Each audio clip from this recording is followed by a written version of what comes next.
Yes, so welcome back to the rooms. I hope you had to the main room. I hope we had good discussions. And now the moderators of the rooms just come up and make a short summary of what has been discussed in their locations. Who wants to go first? Wait. Can you hear me? Yeah. Who wants to go first? You? Yeah. Welcome.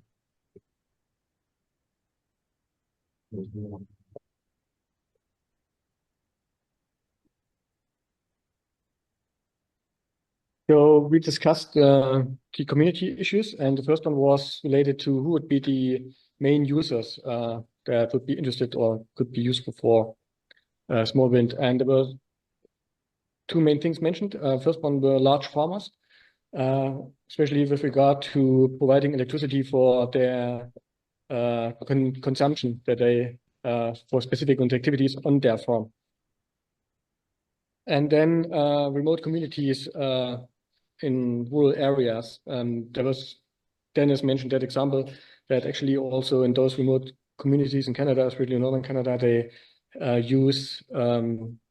could use wind turbines for electrifying greenhouses to grow vegetables there. And then it would be also more like a commercial actor behind that. But yeah, and then we also discussed, of course, individual households and the challenges related to that.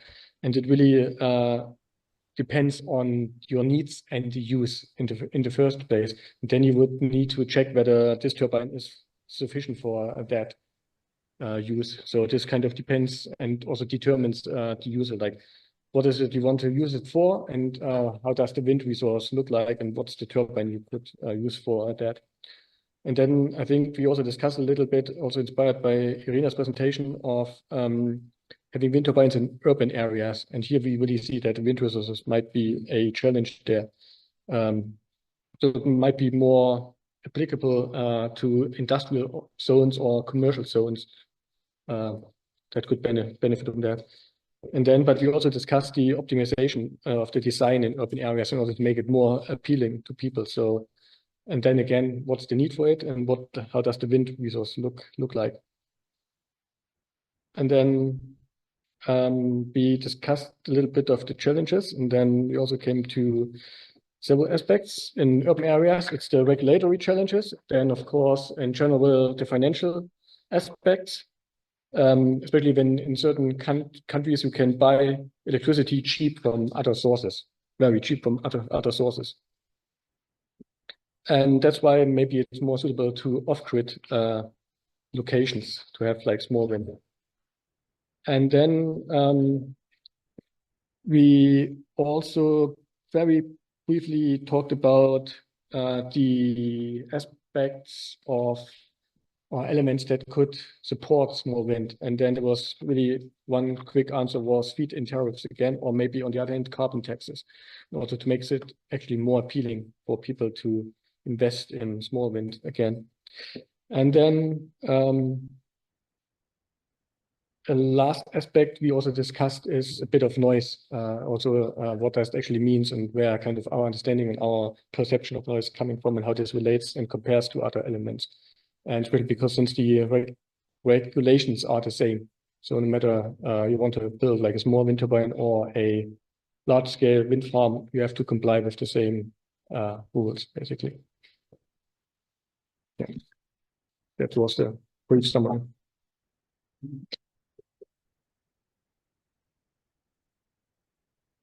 Thank you. So who is next? Yeah, you are three groups. Sooner or later, it's make some space for you here.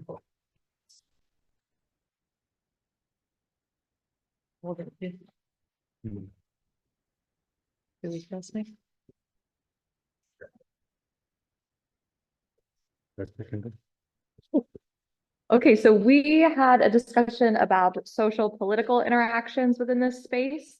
We had a couple different themes that we wanted to highlight that came out of our conversation.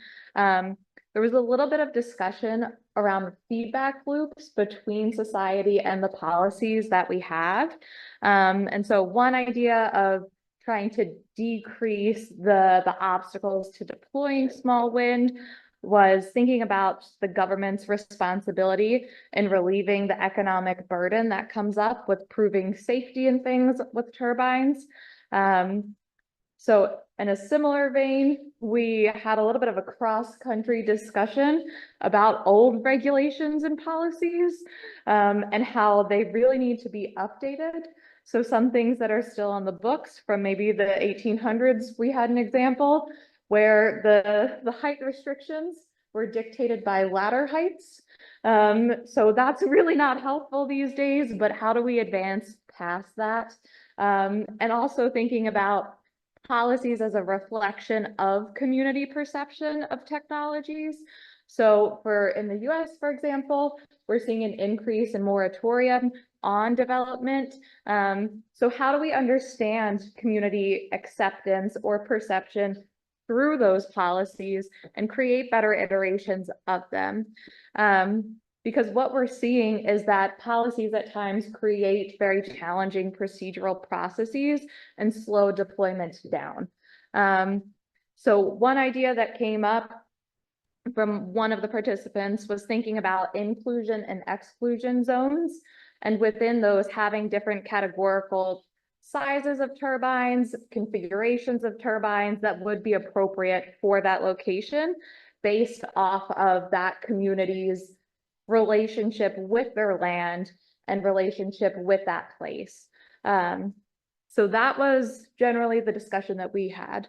But I also welcome my fellow participants if you have anything else to tack on there. If not, that's cool too.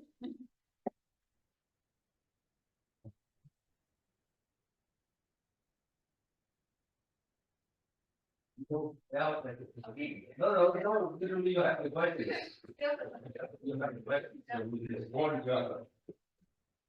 Yeah. You have the questions. Yeah. See if I have the answers. Yeah. have both. Maybe just, so the first question, this is market acceptance, and the first question is what hampers the uptake and use of small, medium wind projects in Denmark and in general?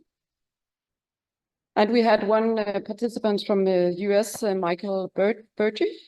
So we had an interesting discussion where we compared the development. Denmark and US, Yeah. and they're both very much alike on a lot of points where there's a simplicity as similarities, and as Mike also mentioned, that there have been lacking subsidies so long that they lost a decade, and but now it is great, but it has taken a lot of effort into to lobby into politicians in order to get to that point of being subsidized as an industry. Another point that we talked about was both in Denmark and US, that small wind have a very, very low visibility compared to big wind, and due to that low visibility, we are under the radar and not looked upon. Yeah.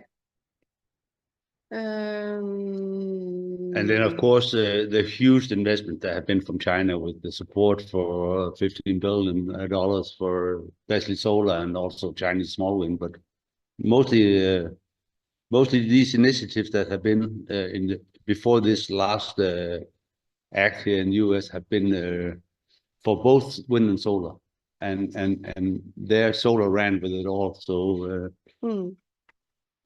Yeah. So I think the conclusion from the first was that market is difficult. Yeah. And there were some similarities in the US and Denmark. But there were also some differences in policies, but we can come back to that. Yeah, and even with that constraint, that wind really complies good with the charging EV at night and for heating, but still it's difficult. Yeah. So and then the small wind is also up against that when big wind have been so successful, meaning when it's windy, the electricity prices are low, and that also ruins the business case for small wind. So it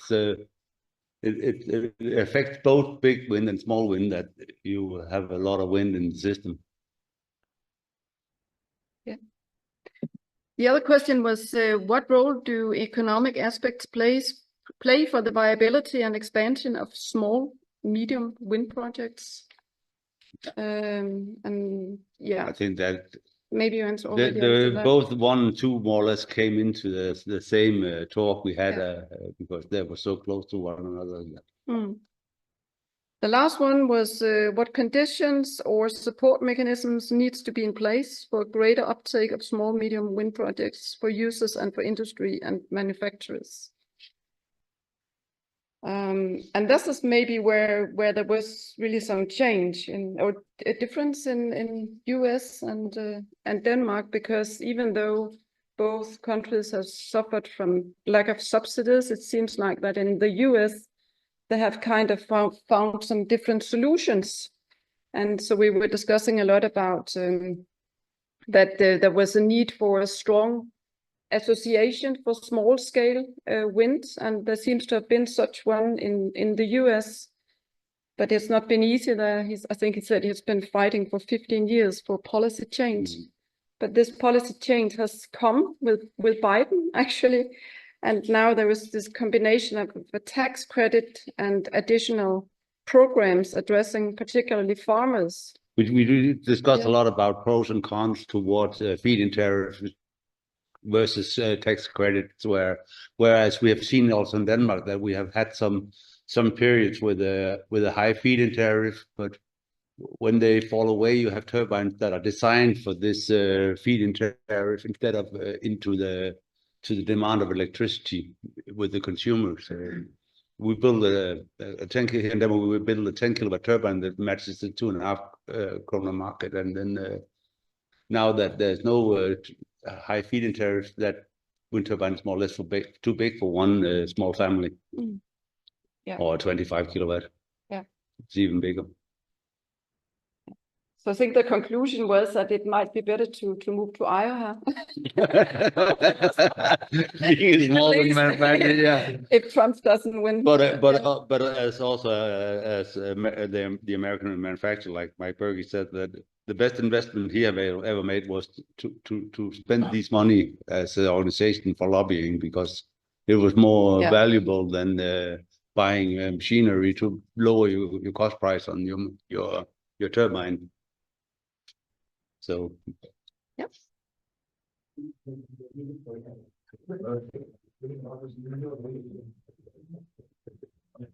Yeah. So thanks for that. Now we'll have a survey. David, will you maybe explain a little bit more, I guess?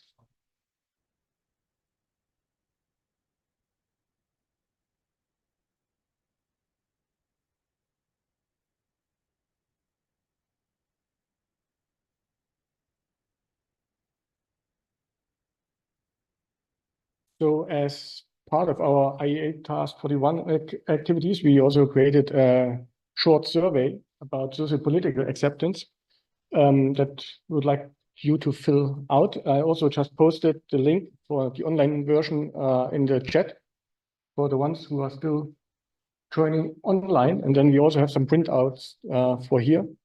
So the idea is really to get an initial overview of issues related to small wind in Denmark and elsewhere as well. So really to see what do you think what small wind can do, where the challenges are, where the impacts are, and where the main users are. So similar to what has already been discussed, but you might have some other ideas now that you've heard the discussion and you heard the presentations. And the idea is to have that survey as a start to get a general overview from people who are here and are participating online. And then we will have some follow-up interviews with other stakeholders and as well, mainly from the policy making side and also from the industry side. And then maybe having also a larger survey later on. So this is really just to get an initial overview. And the print version and online version slightly differ because it wasn't possible to convert the questions in online version one-to-one. So there's a last question I would like to point out in the online version that is an open question where you can elaborate on aspects that you might deem important that you here that are missing in this well. And yeah, I think that's it. And I think we printed versions out that we can just distribute now. And then it would be great if we can like spend like 5 minutes to fill that in. And after that, I think we will close with another short activity, a more open activity throughout the evening. And so as a very last activity, because before we can move on to the networking and the break, the last thing we would like to ask you to do is we would like to invite you to create kind of a future vision for small wind projects and small wind turbines. So in the past 2 or 3 hours, we've been talking a lot about like challenges in the afternoon, and but now we want to turn the perspective around a little bit and ask what can actually small and medium wind turbines do, and how do you see, wish, or envision wind turbines to contribute to a just transition, to a just energy transition? So what role do you envision there for smaller turbines? Where do they stand at the moment, and what do you see for the future of small wind turbines? And of course, as we said also earlier, context matters. So feel free to think about the country context and national context from where you're from and which you envision a certain role of small wind turbines there. And I would like to do that in 2 steps. The first one is please feel free to speak up, and my colleague Laura will take some notes on the blackboard there. And then this is just for like 5-10 minutes, depending on what we discuss and with what ideas you come up. And then I will leave it there. And then throughout the evening and the late afternoon, the evening, then we keep it there, and then we hand out post-it notes. And when you have some further thoughts, so on, and when you think more about what might be written on the blackboard, then you can add notes later on as well when you get some further ideas, and maybe new things might evolve from the discussions later in the evening when we have like dinner on as well. So we will keep that open. So, but for now, I really would like to ask you, what is the role of small wind that you envision in the future? So what is it that you would like to see, what small wind can do and where it can contribute to, and what part of the just energy transition it could play?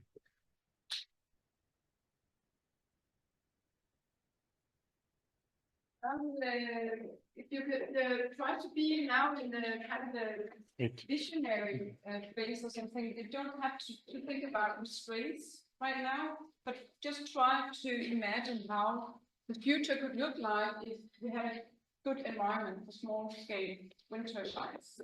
So everything that you say, and please, you do not need to elaborate a lot, but just come up with some short sentences, and then I will write them down.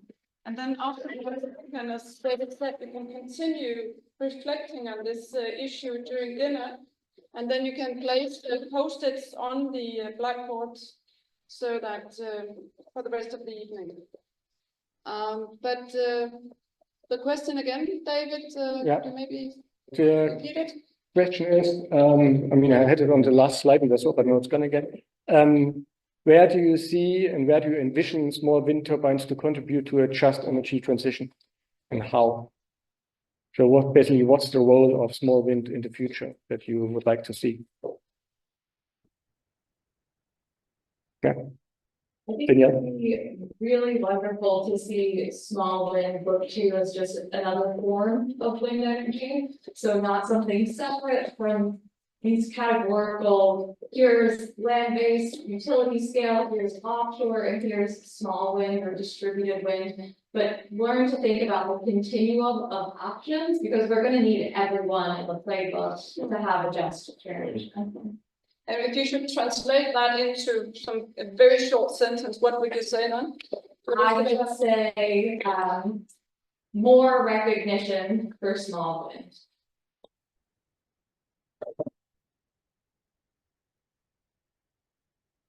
Yeah. They are something like installation of turbines that just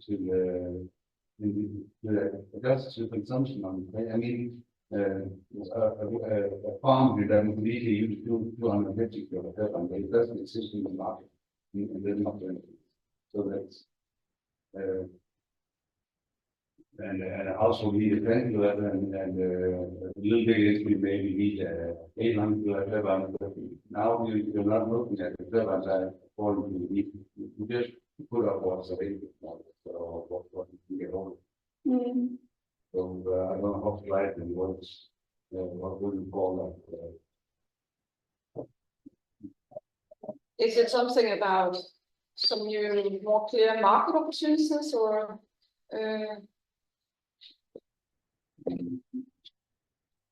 Well, a product range that fits the demand. Yeah, I would call a product range that fits the demands. the demand needed, what you say. Yeah. No, I also have a suggestion. I think that which is connected to this part, it's a combination of PV, batteries, and A combination of photovoltaic, batteries, and small wind. I think this is a huge big Yeah, I would. And what was the first thing you said? You said batteries and small wind, and what was the first? photovoltaic, PV. PV, yeah. And also energy communities. No, energy community.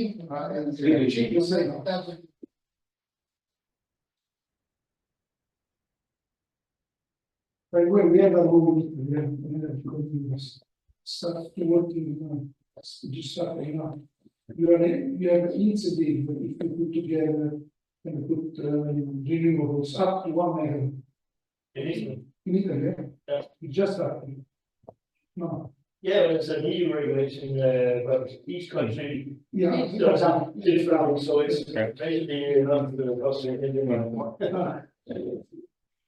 The English. If I English. Okay. Yes, other suggestions for this ideal world about small scale energy in Denmark, but I guess also international. Yeah, internationally Yeah. as well.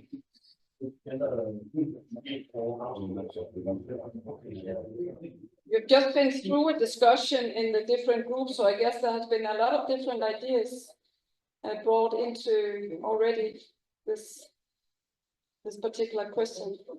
The energy community was for itself. Energy communities, for example. Yeah. Yeah, and what did you mean by that when you said? That's, for instance, it's 3 or 4 households who go together and buy them Yeah, yeah. and share the production. Yeah, and that also relates to the fact that it's actually, as far as I understood, it's not possible nowadays. Now we're reaping. Yeah, we agree, exactly. Yes, so this should be, yes.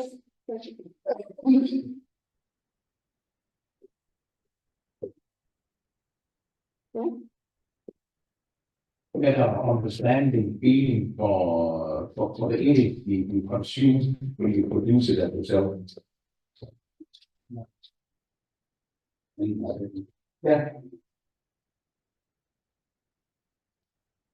Living together with the energy production, whatever.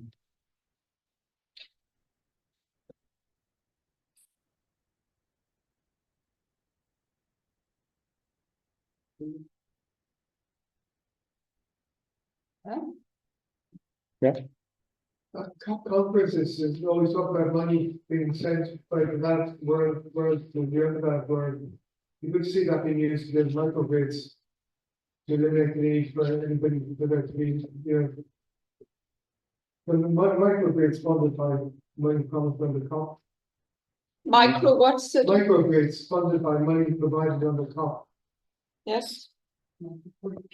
Microgrid Microgrids, yeah. and funded by what? Funded by what, did you say? Money from COP funding, Oh, yeah. All these international conferences where the comments Yeah. stand. Mm. Funded by what? Yeah. Conference. Conference funding, what is that? Okay,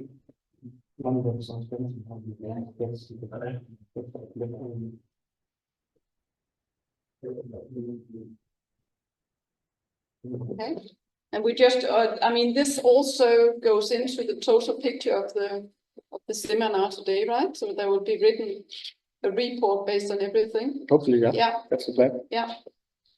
Just so that you know that will remain afterwards. So, would like to be more economically valid for the individuals, consumer right, and for. Yeah. Having Economic value, it. yeah. Mm. Value. For consumers, right? What? Yeah. Yeah. To have the technology. Yeah.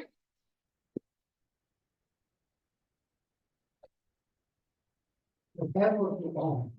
To own. Okay. Yeah, to own. Like, Yes. yeah. Yeah, I think I was.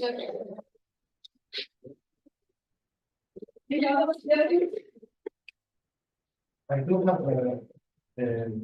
something also in mind, but I would. In the future, I would like it to have a significant amount of greenhouse gases. Is that fit? I mean, I'm doing right now. Yeah, but I mean, it's part of the vision, yes, yeah. Significant reduction in greenhouse gases.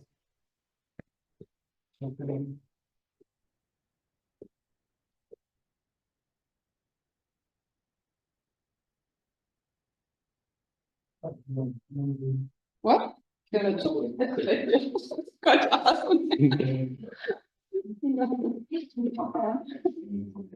Also, if there's anyone from the online participants who wants to say something, then just unmute yourself and speak up.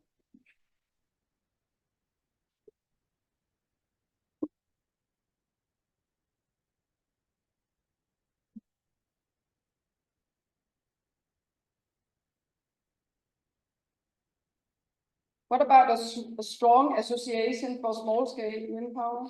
Would that be part of that vision? Or are we beyond that? Because then we already had a strong. Really online practice. Can you elaborate? Yeah, that was just because part of our discussion was that we need a strong association for small scale wind power in order to change policy. Yeah. Sorry? At European level. Yeah, a European level. Yeah. Should I write it down or? Mm.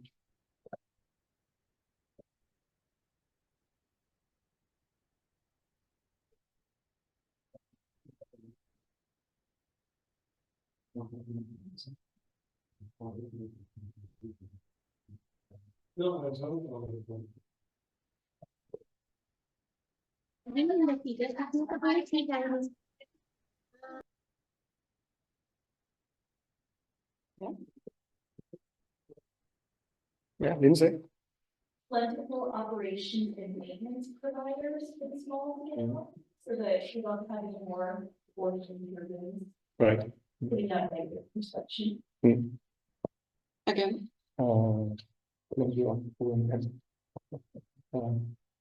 Companies.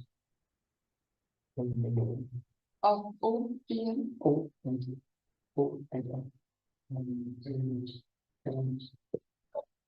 I guess, yeah. And what was? Yeah, and.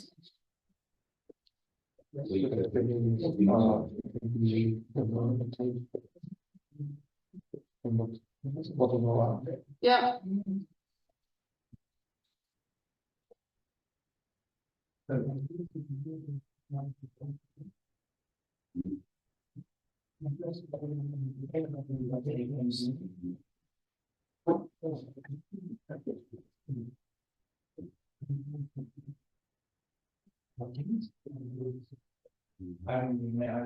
I Okay. should, and you that I've heard in the last few years, or maybe a product that requires minimal maintenance is a bit more important than having a company that does the O&M. Like, so a product that has minimal maintenance. Maybe it's not gonna have low maintenance. Yeah, Product with minimum maintenance. yeah.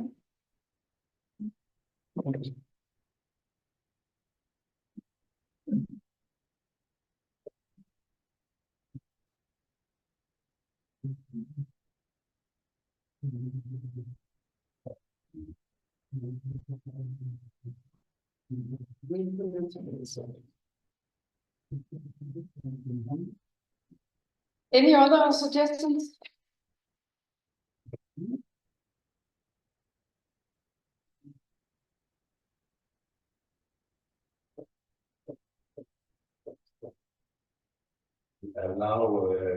Allow small ones to be installed in cascade. Allow small scale to be, Installed in cascade, I mean, more Yeah. units on the same location. yeah,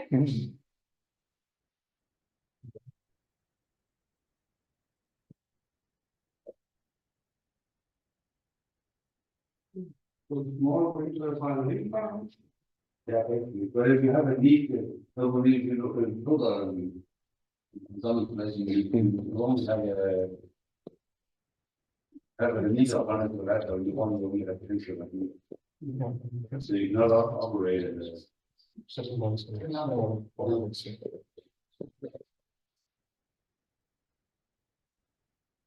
I think that you want to say something? No? Yeah, maybe to have more favorable government policy. For example, do something with taxes or make it more support having installed these things. Also subsidies. Or declaring that subsidies are, for example, giving to those who work with this project.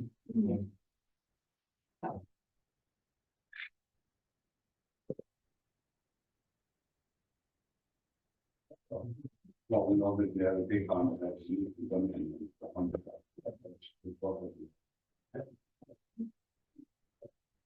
And if the rule was followed, so it was simple to get allowed to set up the wind turbine if it was less than 25-meter high and 30 meters from your house, and then no more discuss. And there was some distance for the neighbor. Simple rule. was that a suggestion? Yeah. Yeah, could you make It it? was easy, we just follow the rule. So, Follow. so you don't have to discuss, I'm allowed to set up a wind turbine, yes, no, there's this and this. But if it was below 25 meters, like the rule is, and just put it up. Yeah, just put it up. Yeah, To simplify the rule. Yeah. is it, there's 55 rules or something? Yeah. No, it's just follow the rules actually. Exactly. Follow.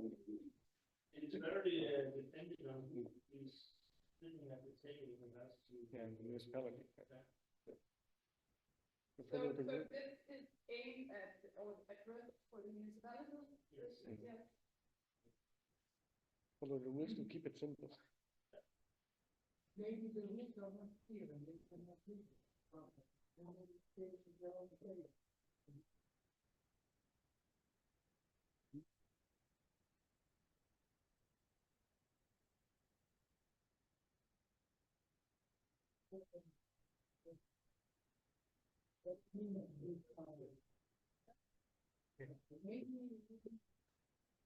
Again, if the online audience wants to say something, please speak up.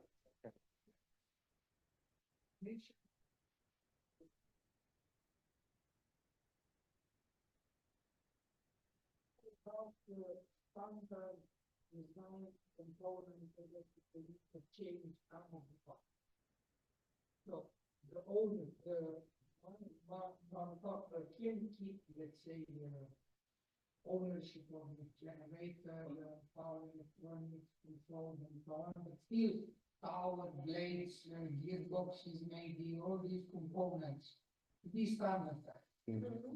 And then maybe by they use them, scale them up or down, so you can find somewhere else maybe a connection part. Mm. The one which can create fast Yeah. or Is it already like that with big wind? just saying. Yeah. Yes. What do you think? Usually for the large level, you know, the IEC part, it's kind of very fines. Depending on the site, you can put it. So there's a class to no, but it's. Well, it's very funds, some of the funds, we need the same. We use that funds. I would say.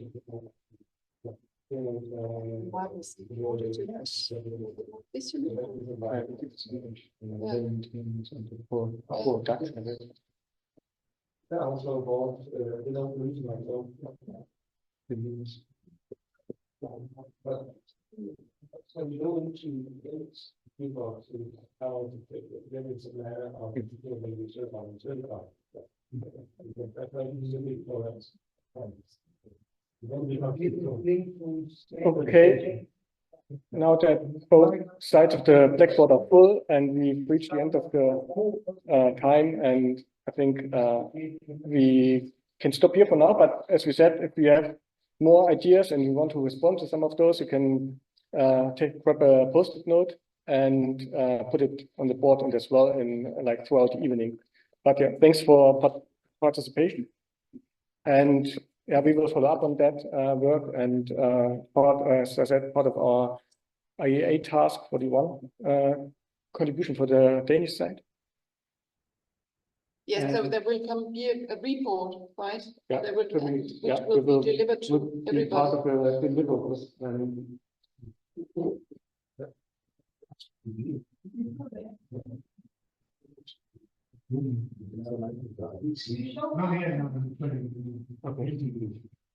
So.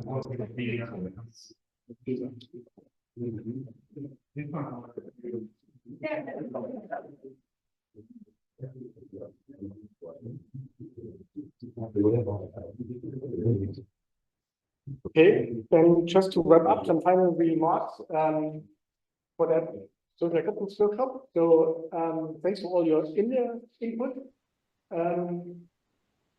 If you have more input and if you want to send something, please send it to Anka and myself. Email address is here. And we will get all the information in a report that will be shared as well.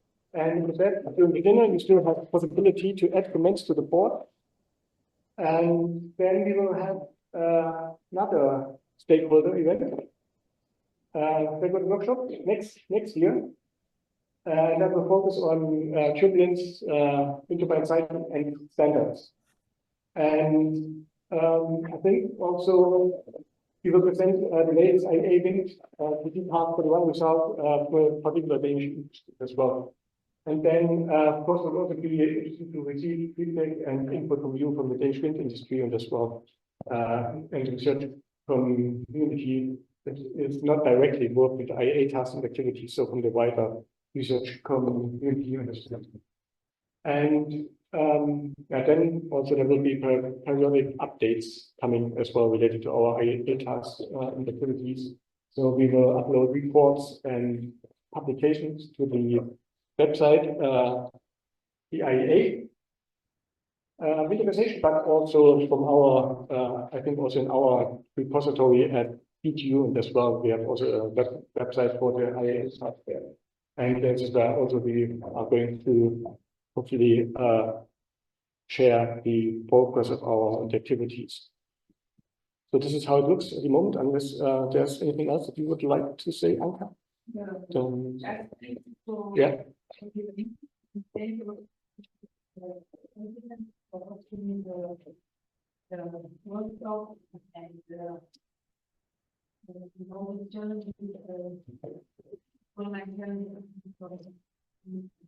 It was a pleasure. Thanks for having us part of this discussion. So there is no more here, No, right? that's it for today for us. Yeah. So thanks for the presenters and for your active participation and the breakout groups, the survey, and the final commission creation. And please carry on over to you. So that's also actually the end of the day for today. Tomorrow we will start at for the in-present participants. That will be lunch here at 12, and we will start with the event at 1 o'clock in the Danish time. The link for the online participants, the link for joining is going to be the same throughout the whole event. And we are looking forward to seeing you tomorrow. Thank you for today.